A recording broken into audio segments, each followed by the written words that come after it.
Hey, happy Friday, everybody. Good morning, good morning, good morning. Dirk Beveridge here, founder of UnleashWD. And as always, I am absolutely thrilled to be streaming live here on LinkedIn and Facebook and YouTube to spend 20 minutes or so with you today, thinking about one more innovation truth that has come from our innovation manifesto titled I Believe. We're on innovation truth number 20, I believe, but don't trust the number, just trust the truth itself. All right. Yeah, I'm real excited. I thought we had a great discussion yesterday, and I'm excited about today's as well. I think it's gonna be a great way to enter into our Friday together. So welcome, come on in, everybody. Let me know that you're here. Say hello. Let me know how you're feeling. And then we're going to get started in exactly 2 minutes. Okay, everybody? Welcome. Keep coming in. Say hello.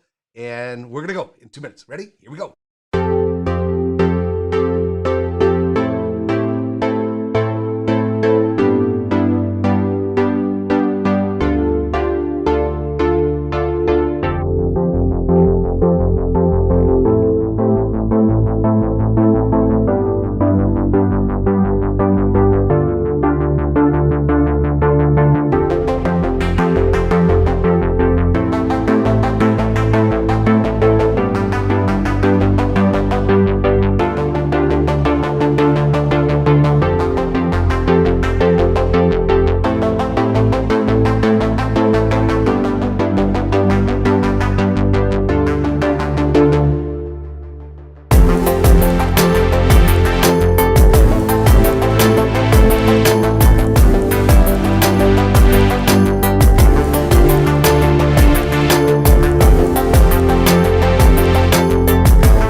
Hey, good morning, good morning, good morning. And thank you so much for being here.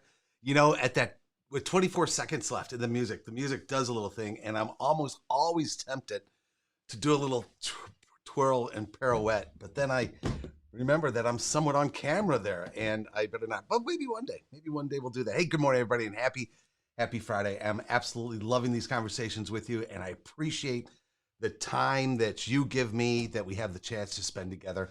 And I just truly hope that you are having an amazing Friday morning. Looking forward to the entire day and the weekend. So let me say good morning. Come on in, say hello. I appreciate it. Flavio, great to see you, my friend. Thank you for being here and spreading the news about what we're doing down throughout Brazil. I appreciate it, buddy. Great to see you. Karen, good morning and happy Friday to you as well. Ted Stark, my friend, great to see you. Happy Friday. And yes, Pam, top of the morning to you as well. It is Friday. It is no longer Friday Eve. It is Friday. So yeah, absolutely. Todd, good morning. Great to see you, bud. Really good to see you. Thanks for being here.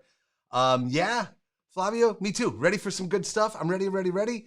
And Joe, happy day to everyone. I love the thinking. So for those of you that are new joining us, let me spend just about 30 seconds setting the context for what we're doing together. We are in the process of taking a look at some innovation truths that are coming from what I call my innovation manifesto. As I was doing my research for the book Innovate, as I've worked with my clients, as I've done think tanks for CEOs and associations and buying groups over the last years. 34 fundamental truths, innovation truths that I just firmly believe in need to be embedded into all of our organizations, all of our teams, maybe all of our lives, are captured on this innovation statement. And there's 34 of them, and we are going to take one each day and take a look at it. We're on number 20, I think. Like I said, don't trust me on the number, but we are on number 20 today. That's what we're calling it anyway. So if you're ready, I'm ready. Let me know that you're ready. Let's get going, and here we go. Let's start this thing.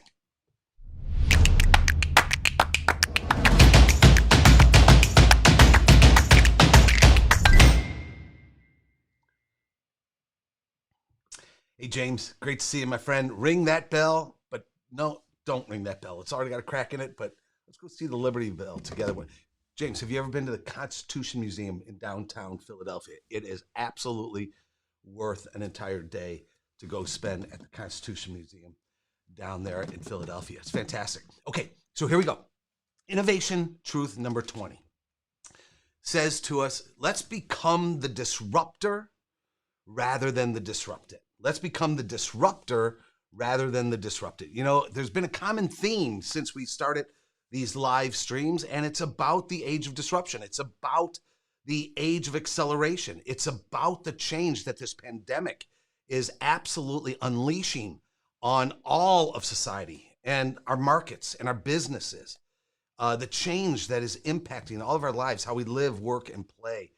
And yeah, disruption is real. Businesses are being disrupted. Families are being disrupted. How we work is being disrupted. And I think it's important that we bring the mindset to our organizations, to our teams, to our jobs. Maybe I'll say it again, to our lives, that we truly need to be on the front edge of disruption so that we can lead rather than being disrupted by all this change and the like, okay?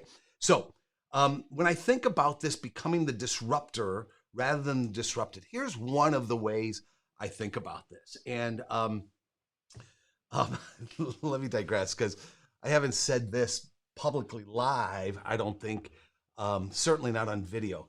What I'm about to show you, this little framework that I'm about to show you, I know it's good because I came up with it as I was just relaxing. There's a local craft brewery here in Barrington, Illinois, and I was sitting there having a beer, and all of a sudden I said, bartender, do you got a piece of paper and a pen? And this framework came to my mind there, and I think, so we know it's good, okay? So here's the thought.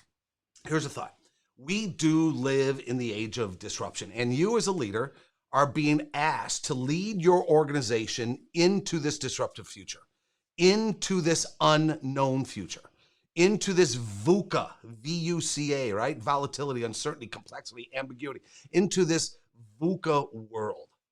And the way I look at it is this. We know about this disruption. We can feel it. We see it every day. And so I believe that every one of us, as leaders in our organizations, we are at a decision point right now, this moment, right before the calendar turns to May, this moment, this day, this time.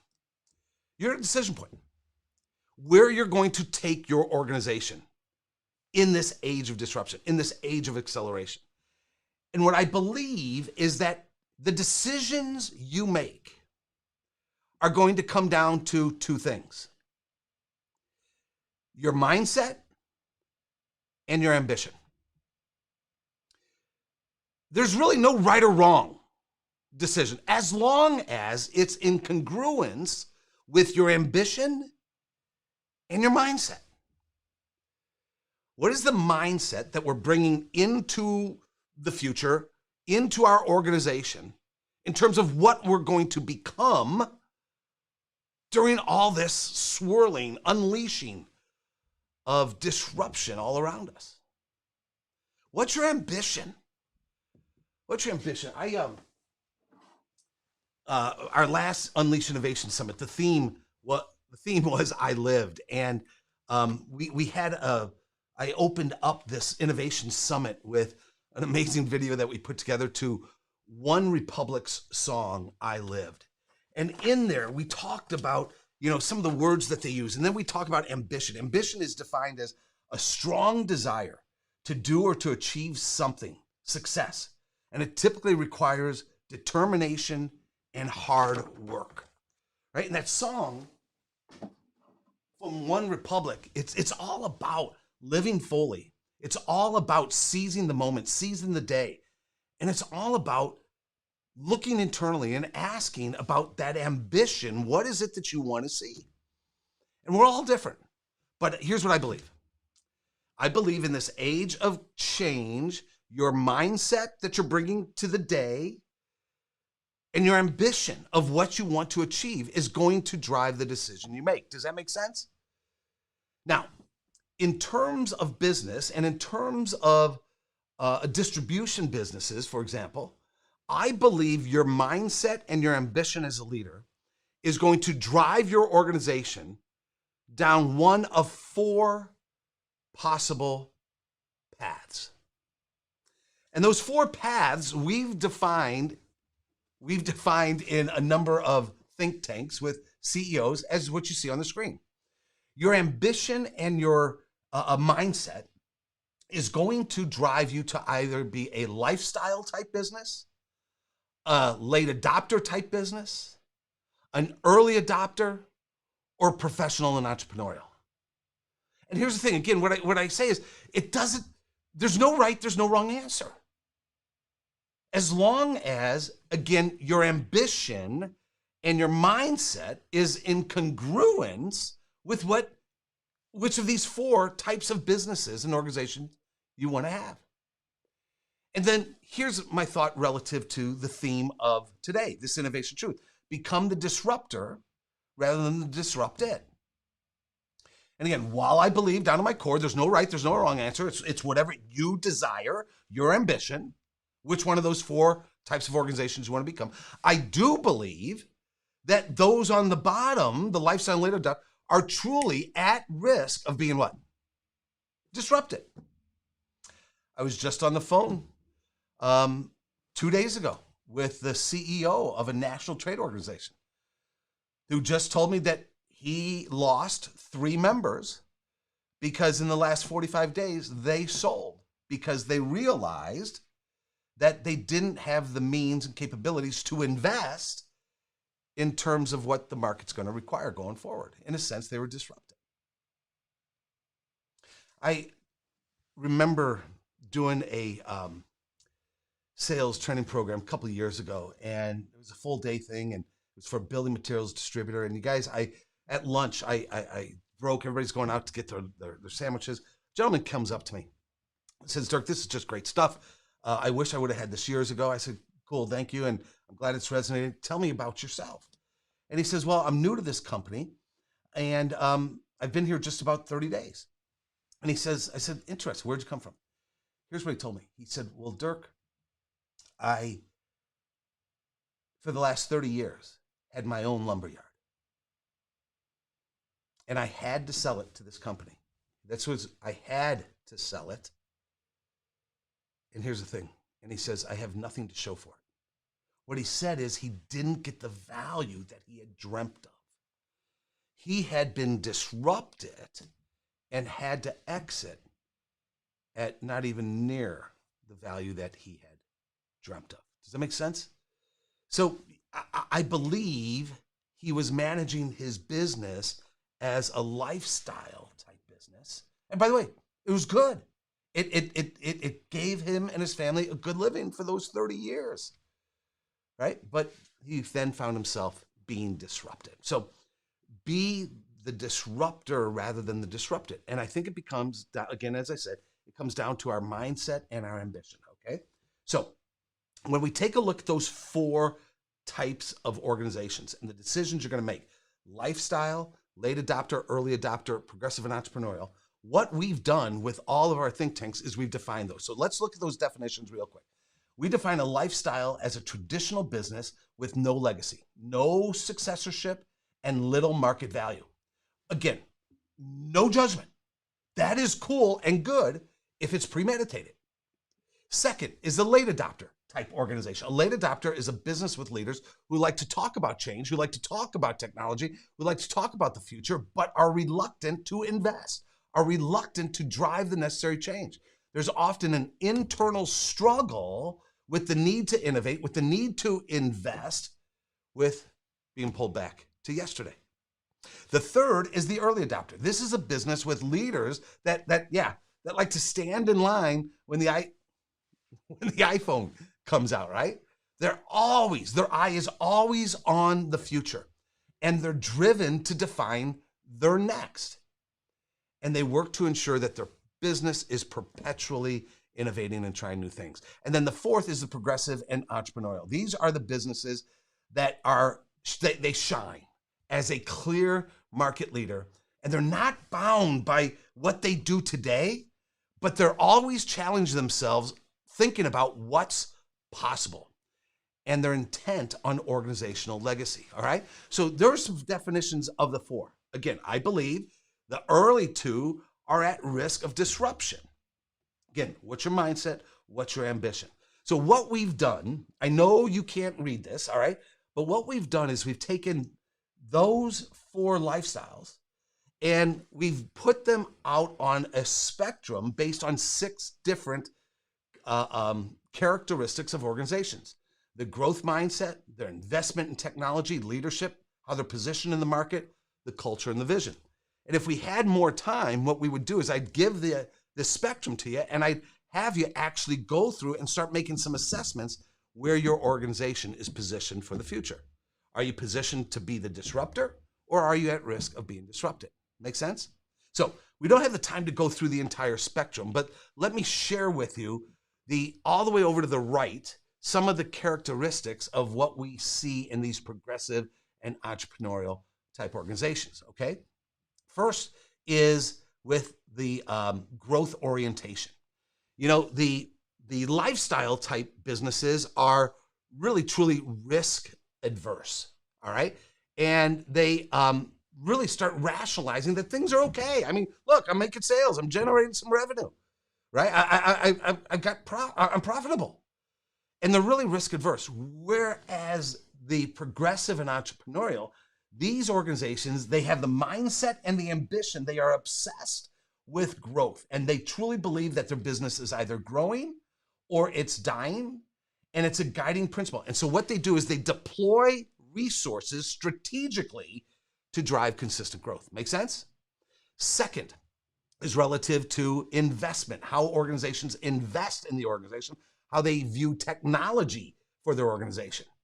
The lifestyle type businesses, all the way over to the left, the ones that I believe are at risk of disruption, you know, there is very little reinvestment in the business. It truly is a business that provides for the lifestyle of the ownership, right? Versus the progressive and entrepreneurial, I love this term, they have a foreverness mindset.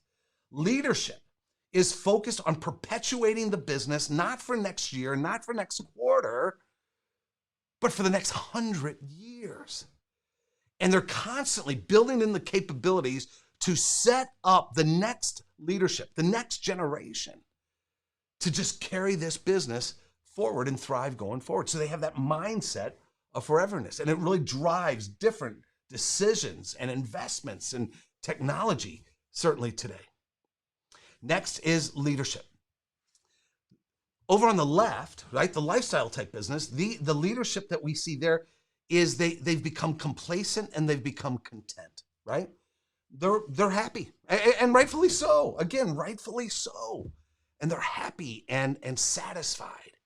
Whereas over on the right, the progressive and entrepreneurial, these individuals really are, they're often pleased, but they're never satisfied. Leadership is always looking for that next. They're always looking to drive the organization forward with the possibilities mindset. They know that more is possible, and they're going to continually develop leadership to drive towards possibility rather than security, if that makes sense. By the way, I don't think I've ever said that. That's good. Would somebody copy that and put that in there? Okay. Okay. Next is partnerships, all right? And this is relative to market positioning. Over there on the lifestyle, there's really no types of partnership in terms of market positioning. You know, they've got certain products on the shelves and they're simply reacting to the market, to the whims of the market, if you will. Whereas what we found in the progressive and entrepreneurials, right? Those who are going to become the disruptors, man, what they have developed strategic alliances, and strategic alliances and collaboration have become a core competency of these organizations, because they know in today's world, right, it is going to be about strategic alliances, partnerships to bring, to seize the opportunity in the marketplace. Second to last is around culture. And what we find is in the lifestyle type businesses, their culture, it's all about family. Again, which is cool, which is great, right? But it drives certain decisions in that organization versus the culture of where they're developing a team of leaders, right? Where they understand that the ceiling of a company, an organization, is the quality of leaders. So they have a culture of leadership where it's not just one superman or woman, right, that's driving the organization forward. No, they're constantly developing a team of leaders and constantly raising the capabilities of those team of leaders, because they know that that's the ceiling of what they can do going forward. And then last, it's all about vision. And I love this one too. The lifestyle type businesses, they don't have any vision, right? They are focused. Their head is down on today, this week. What did we sell today? What did we sell this quarter? And it's all about today versus, I love this term. I think I first heard it used from Rick Phantom, the CEO of Hajoka, at a regional meeting, national meeting with the American Supply Association. But he used the term constructive paranoia, right? And you go back to, you know, the